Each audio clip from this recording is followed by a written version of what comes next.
Good morning everybody. ನಾನು ಗುರು ರಾಘವೇಂದ್ರ ಪ್ರಾಪರ್ಟೀಸಿಂದ ನಂಜನಗೂಡು ಶಶಿ ಮಾತಾಡ್ತಿರೋದು. ನೋಡಿ, ಈ ಒಂದು ಪಕ್ಕದ ಲ್ಯಾಂಡ್ ಇದೆಯಲ್ಲ, ಮಣ್ಣು ಈ ರೀತಿ ಇದೆ. ಇದು ಬ್ಲ್ಯಾಕ್ ಅಲ್ಲ, ಬ್ರೌನು ಅಲ್ಲ, ರೆಡ್ ಸೆಲ್ ಆ್ಯಕ್ಚುಲಿ. ಬಟ್ ಇದಷ್ಟೊಂದು ಡಾರ್ಕ್ ರೆಡ್ ಅಲ್ಲ. ಇದು ಪಕ್ಕಕ್ಕೇ ಈ ಒಂದು ಲ್ಯಾಂಡು ಮಾರಾಟಕ್ಕೆ ಇರುವಂಥದ್ದು. ಇದು 3 ಎಕರೆ 28 ಗುಂಟೆ ಜನರಲ್ ಪ್ರಾಪರ್ಟಿ. ನೋಡಿ, ಇಲ್ಲಿ ತನಕ ರಸ್ತೆ ಇದೆ ಮ್ಯಾಪಲ್ಲಿ, ಬಟ್ ಬೇಲೆಲ್ಲ ಬೆಳ್ಕೊಂಡಿದೆ. ಸೊ ಇಲ್ಲಿ ಫೆನ್ಸಿಂಗ್ ಎಲ್ಲ ಮಾಡಿದಾಗ ಇದು ಇನ್ನೂ ನೀಟಾಗಿ ಕಾಣುತ್ತೆ. ಸೊ ಇದು ಮೈಸೂರು ರಿಂಗ್ ರೋಡಿಂದ 26 ಕಿಲೋಮೀಟ್ರ್ ಆಗುತ್ತೆ. 26 kilometres from Mysuru ring road and 10 kilometres from Ooty road Nanjangud, 6 kilometres from Hullahalli. So ಹೀಗೆ ಈ ಒಂದು ಹುಲ್ಲಳ್ಳಿ ನಂಜನಗೂಡು ಮಧ್ಯ ಒಂದು ವಿಲೇಜ್ ಮುಖಾಂತರ ಬರುವಂಥ ಈ ಒಂದು ಲ್ಯಾಂಡ್ ಇದು. ಸೊ ಇವರು ಬಹುಶಃ ಗದ್ದೆ ಮಾಡ್ತಾಯಿದ್ರು ಅನಿಸುತ್ತೆ. ಸೊ ಸ್ಟೆಪ್ ಮಾಡ್ತಾಯಿದ್ದಾರೆ.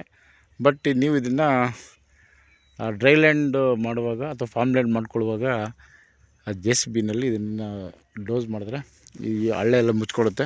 ಸೊ ಲೆವೆಲ್ ಆಗುತ್ತೆ ಭೂಮಿ. ಸೊ ಇದು ನಿಮ್ಮ ನಾಲೆಡ್ಜ್ಗೆ ಬಿಟ್ಟದ್ದು ಇದು.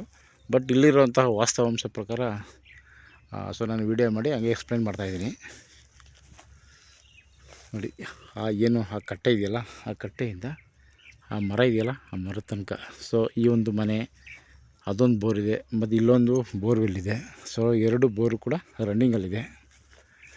ಸೊ ಇಲ್ಲಿ ಬಹುಪಾಲು ಎಲ್ಲ ಫಾರ್ಮ್ ಲ್ಯಾಂಡ್ ಮಾಡ್ಕೊಂಡಿರೋರೆ. ತೆಂಗು ಹಾಕಿದ್ದಾರೆ, ಬಾಳೆ ಹಾಕಿದ್ದಾರೆ, ಕಬ್ಬು ಹಾಕಿದ್ದಾರೆ. ಬಹುತೇಕ ಜನ ಇಲ್ಲಿ ಜಾಸ್ತಿ ಬಾಳೆ, ಕಬ್ಬು ಹಾಕಿದ್ದಾರೆ. ಸೊ ಇದು ಕಪಿಲಾ ನದಿಗೆ ನಿಯರ್ ಬೈ ಇದೆ. ಇದು 3 ಎಕರೆ 28 ಗುಂಟೆ. ಸೊ ಇವರು 45 lakhs ಫರ್ ಎಕರೆಗೆ ಬೇಕು ಅಂತ ಎಕ್ಸ್ಪೆಕ್ಟ್ ಮಾಡ್ತಾಯಿದ್ದಾರೆ. 48 ಲಕ್ಷ ಹೇಳಿ 45 ಲಕ್ಷಕ್ಕೆ ಬಂದಿದ್ದಾರೆ.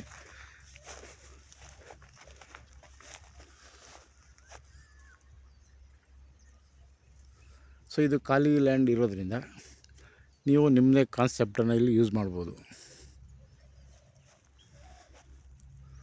ಸೊ ವಿಲೇಜಿಂದ ಈ ಒಂದು ಸ್ಪಾಟಿಗೆ 1.5 ಕಿಲೋಮೀಟ್ರ್ ಆಗುತ್ತೆ. ಬಟ್ ಆ 1 ಕಿಲೋಮೀಟ್ರು ನಿಮಗೆ mud road.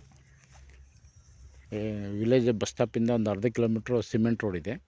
Then remaining 1 kilometre ಇದೆಯಲ್ಲ, ಅದೆಲ್ಲ ನಿಮಗೆ ಮಡ್ ರೋಡೇ ಅದು.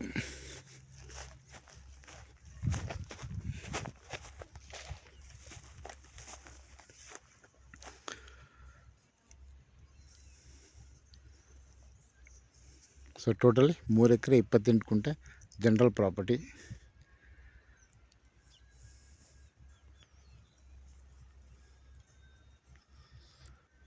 ಸೊ ಈ ಪ್ರಾಪರ್ಟಿ ನಿಯರ್ ಬೈ ಕಪಿಲಾ ನದಿಗಿದೆ. ಸೊ ಇದು 2 in 1. ಇದು ಬೇಕು ಅಂದರೆ ವೆಟ್ಲ್ಯಾಂಡ್ ಮಾಡ್ಬೋದು, ಬೇಡ ಅಂದರೆ ಡ್ರೈಲ್ಯಾಂಡ್ ಮಾಡ್ಬೋದು. ಸೊ ಹೀಗೆ. ಸೊ ಇದು ರಸ್ತೆ ಇದು.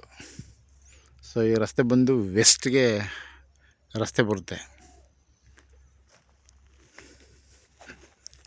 ಅಲ್ಲಿ ಒಂದು ಪಂಪ್ ಹೌಸ್ ಕಾಣ್ತಿದೆ ನೋಡಿ, ಅದೇ ಕಪಿಲಾ ನದಿ. ಆ ಮನೆ ಏನು ಕಾಣ್ತಾ ಇದೆಯಲ್ಲ, ಅದು ಪಂಪ್ ಹೌಸ್, ಅದು ಅದೇ ಕಪಿಲಾ ನದಿ. ಸೊ ಇಲ್ಲಿಂದ ಜಸ್ಟ್ ಒಂದು ಅರ್ಧ ಕಿಲೋಮೀಟ್ರ್ ಆಗುತ್ತೆ.